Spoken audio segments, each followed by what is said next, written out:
Dito guys, so meron tayong 1,000 gigas giveaway. Hahanapin mo lang yung keyword natin, tapos i-send mo lang sa Facebook account ko. Hi guys, welcome back to my YouTube channel. Sa vlog natin ngayon ay meron akong napaka-legit na earning application na i-share sa inyo. Legit na legit ito guys, dahil everyday minsan nakakatatlong kasot ako dito. Okay, i-share ko na sa inyo kung anong application ba to.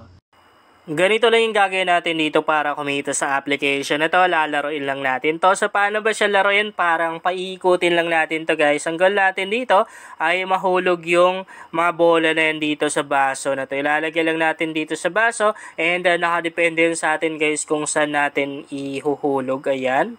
Iba-iba yung coins na makukuha natin dyan. Dito times 10 ba yan or times 6. Dito naman times 4 and times 2 dito. Siyempre, mas maganda kung doon natin ihuhulog sa mas malaki, di ba? Yan, iikutin lang natin. Papaikutin lang natin, tapos ihulog natin. Dito na lang natin ihulog sa may times 2, no? Yan. And, ayun, hulog natin.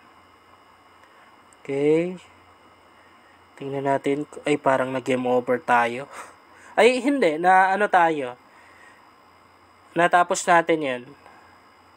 Yun o. Malalaman mo pag natapos mo yung level na yun or nalampasan mo yung level na yun kasi syempre meron kang pera na makukuha doon. Okay. Next level tayo. Madali lang naman to laruin. Even siguro yung mga bata kayang-kaya nilang laruin to, no? Yan. Hulog lang natin dito. Dito na lang tayo sa maliit, no? Okay. Na ano tayo?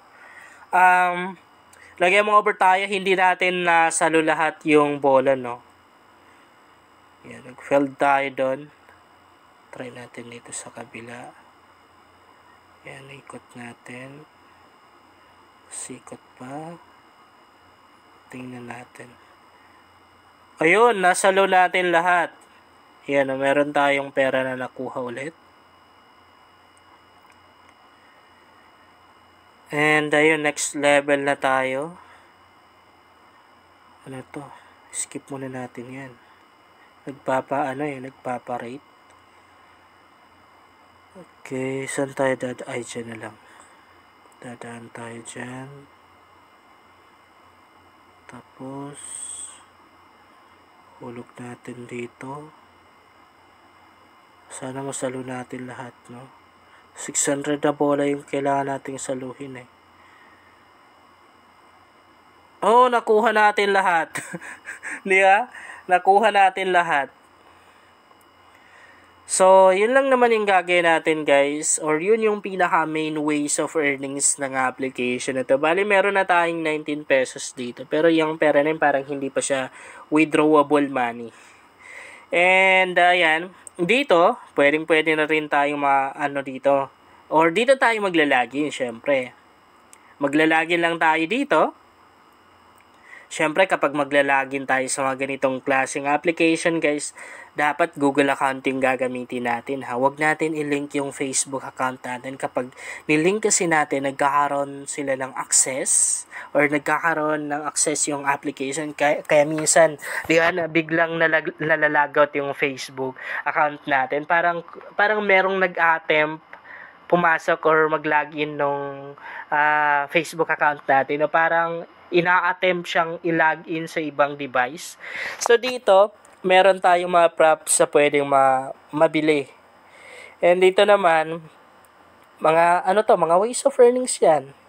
Yan, no? Ito yung mga task nila. Tapos, ito yung mga coins na kukuha natin dyan.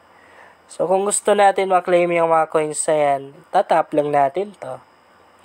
Dito naman, dito nakalagay yung kanilang invitation program. Kung gusto natin mag-invite, dito lang tayo pupunta kasi dito natin pwedeng makopy yung yung invitation code natin and syempre yung invitation link natin. Itatap lang natin tong invite friends na to, tapos copy content. Yan, pwede natin i-post sa mga social media accounts natin. Pwede na rin natin i-send mismo dun sa mga taong gusto natin i-invite. Tapos dito, meron na rin silang task. And syempre, makaka-earn na rin tayo dito ng mga coins. Ayan. Meron na rin sila mga bonus. Diba? Ito yung mga bonus dito. Sa rewards naman, ayan, ito yung makikita natin. Mga ways of earnings pa rin to. Meaning, pwede na rin tayo makakuha ng mga coins dito. Back tayo. Kung magka-cash out naman tayo, dito lang tayo pupunta. Itatap lang natin yung parang wallet na yan. Ayan o. Yung wallet logo na yan. Itap mo yan. Tapos mapupunta ka dito. Lagay mo sa GCash. And ayun, tatap mo lang yan. Ganun lang siya kadali.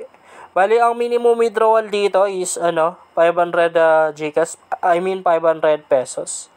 Yung dito naman guys, itatap lang natin, hatap natin yan. Pwede natin ipalit sa totoong pera yung coins natin dito. Siyempre, ipapalit natin yan para ma-withdraw natin. Iset lang natin sa GCash. Ayan o. Dito natin makikita kung magkano yung value ng coins natin. Kapag meron tayong 10,000 coins, equivalent siya sa 10 pesos, no? Magiging 10 pesos siya. Kapag ginonvert natin sa totoong pera. And ang sabi dito sa kanilang rules, mali-mali pa yung spelling, no? Ayan, kapag nag-withdraw ka, 3 working days yung aantayin mo bago darating sa GCash account mo, no? And ang sabi pa dito, ayan, meron silang ibabawas na handling fee doon sa i-withdraw natin. And ang sabi pa dito, isang beses lang tayo pwedeng mag-withdraw every day. Okay, balik tayo. So, ang kanilang minimum withdrawal is 500 GCash na 500 pesos.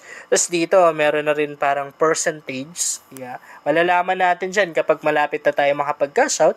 Kapag 100% na yung nakalagay or nag-green na tong parang line na to, syempre, pwede na tayong mag-withdraws dito sa application na to. Kasi ibig sabihin nun, kompleto na yung natin.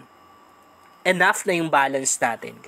So, yung account na ginamit ko ngayon guys, pang guest lang talaga siya. Meaning, hindi tayo nag-login. Okay? Hindi tayo nag-login guys ha. Kaya guest yung nakalagay dito.